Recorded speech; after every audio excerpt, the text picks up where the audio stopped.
Hello, hello, hello. How are we all doing, fam?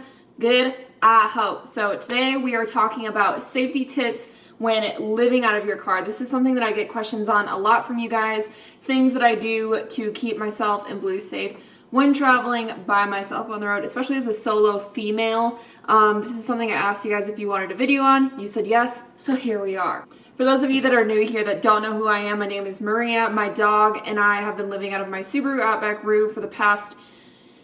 We've been on the road trip for like 2 years now. With a little couple hiatuses in there, but we have been on a 50-state road trip. Well, actually more of like a North American road trip because we're including a lot of Canada in it as well. But anyways, that is what we're doing here, and I live out of my car while I do that. So, hence the title of this video. Anyways, let's just get into these safety tips and things that I do for precautionary purposes. Okay, first of all, this probably should go without saying, but I'm just going to say it because it is the biggest thing, is just to have common sense, be smart, and be aware. Always be aware of your surroundings. It doesn't sound like something that should have to be talked about, but some people are oblivious, and you noticing odd behavior from someone next to you or someone around you could potentially save you from a threatening situation if you were to not notice that. Do you know what I mean? So just keep your eyes and your ears open always, especially if you are somewhere where there's not a ton of people around. You know what I mean? You don't have like witnesses and there are creepy people around you. Just be aware, okay? First and foremost, be aware. Second thing that I do for protection is I have pepper spray on me at all times, and I also have one in my car at all times.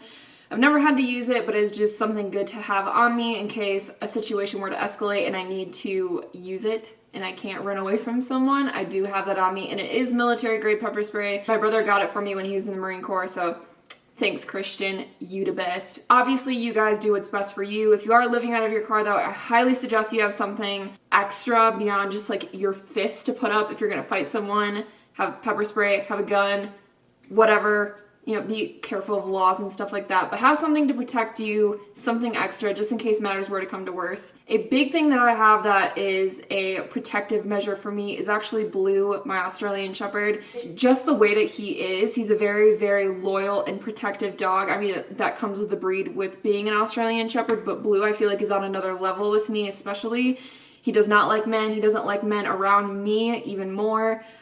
He's also like an alarm dog as well. When we're sleeping in my car at night, if anything moves outside, Blue perks up and freaks out, like barks, wakes me up. Not unnecessarily though, like he's pretty good about it. If he sees a bunny, he's not gonna like wake up and bark, but sometimes like when we would sleep in Walmart parking lots and people would walk by the car, Blue would growl. He sends like warning barks, stuff like that. He's just a very loyal, protective dog, so I know for a fact if someone were to threaten me, were to come at me, that before I could even do anything, Blue would be on them. So that is a huge protective measure. I'm very lucky to be able to travel with him and to have a dog that's like that. I love my bubby. He's a good boy. Another thing that I do that also should go without saying is I always lock my car. If I'm sitting in my car and I'm like editing on my computer in my front seat, I still lock my car. It is never unlocked, like literally ever. And I know that if someone wants to get into your vehicle, they're gonna find a way to get in, but it is something that just lock your car, people. Lock your car, especially when you're sleeping in it at night. Like always, always, always, always, Roo is locked. When it comes to me sleeping in my car or me positioning my car, let's say there are a few things that I do that for preventative measures that I don't think is necessarily something that everyone thinks about. The first being when I park Roo anywhere for the night, I always back in, and I do that for two reasons. One, obviously, because if I need to get away, it's a lot easier to drive forward and away from a situation than to have to reverse and then go forward or back and forth. I always position Roo in a way that I can drive straight and out. Always.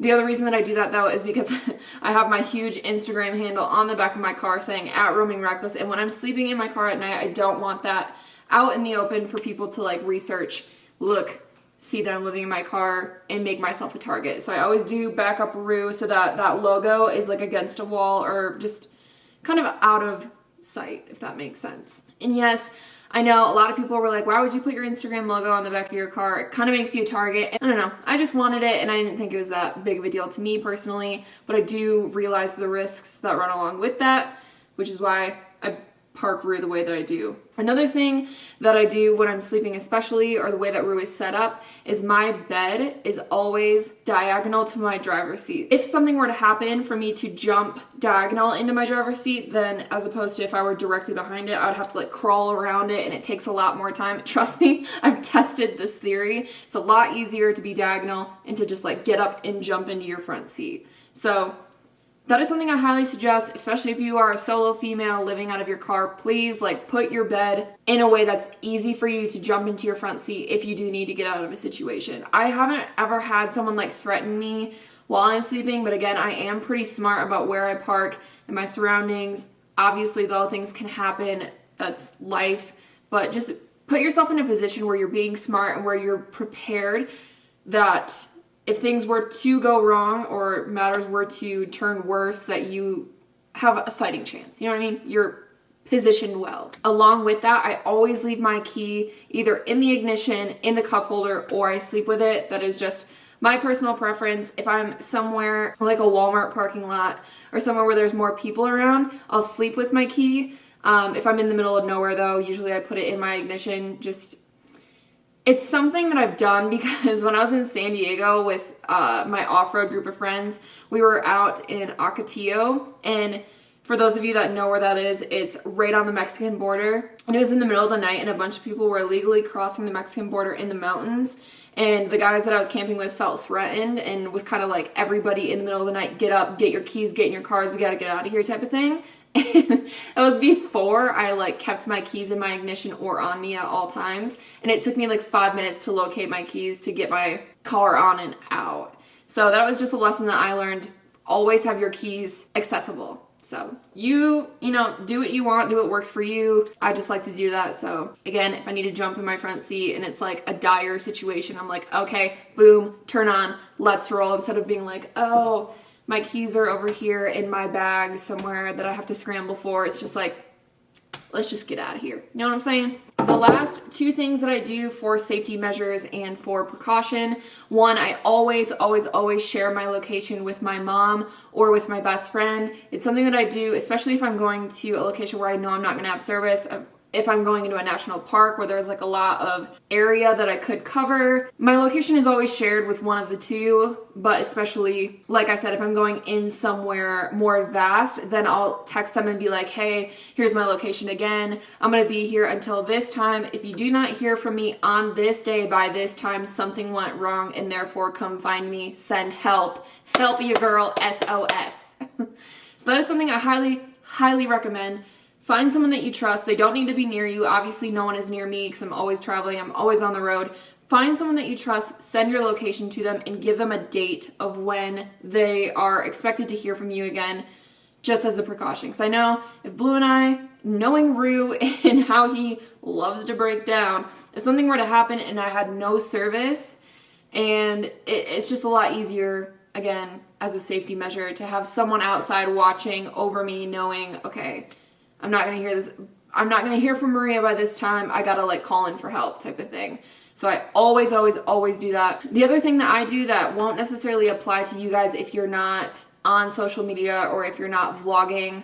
For me, and I said this in a recent video as well, my vlogs for you guys are always about a week behind, if not a little more. And I do that because if someone were to be tracking me for some reason, and not like I'm special and there's people stalking me, but if some creep were out there, were trying to follow me, or just, again, as a precautionary measure, I always post my vlogs a week after I've been in that location. So like I'll go there, get the footage, edit it for a week, get it ready to upload, then post it a week after so that no one can like literally trail me and find out where I'm going and where I've been. Same thing for social media. Like Instagram stories are more up to date. I'm not going to wait weeks to post where I'm at. If I am at a location and I want to post it to my Instagram stories or Snapchat or anything to let you guys up to date on what we're doing during the day, I will generally wait until I've left that location or I'm on my way out to post my stories, just so that, again, it's not like that minute at that time, because a lot of the times I'll get somewhere and I'll start getting footage and I'll be there for that whole day, if not longer if I'm camping. So again, just precaution. Oh, my sister! Hey, you're on the vlog. Do you want to say hi? Hold on, let me focus. You guys, this is my sister. Hey, Roaming Reckless fam. My sister's literally the best person ever, so if you're not subscribed to her, do that now or you're a loser. Okay, brutal. I love you. Oh, and my mom! Hold on. Mom, hold on. I gotta focus you. Say hi to the fam, Mom. Hey, guys. You guys are so cute. Aw. Okay, kiss my sister, but not me. Love that. You guys look pretty. I'm filming a video on how I stay safe on the road. Yeah, you just open a can of whoop ass is what you do. That too. So that's all I have for you as far as staying safe on the road, living out of my car, things that I do as preventative measures. It may not seem like a ton, but it's what works for me. Do whatever works for you. Just make sure, everyone, that like if you are doing this lifestyle, that you're being smart, especially because your home is on wheels. If you're living out of your car, it's like you have to be ultra protective of it because it's your transportation, it's where you live, everything. So again, just be smart, common sense. On that note, I will let you guys go. Thanks for watching. Make sure you follow us on Instagram, Twitter, Snapchat, all at Roaming Reckless. Follow Blue on Instagram at Australian Blue. And we will see you guys in the next video. Okay, bye!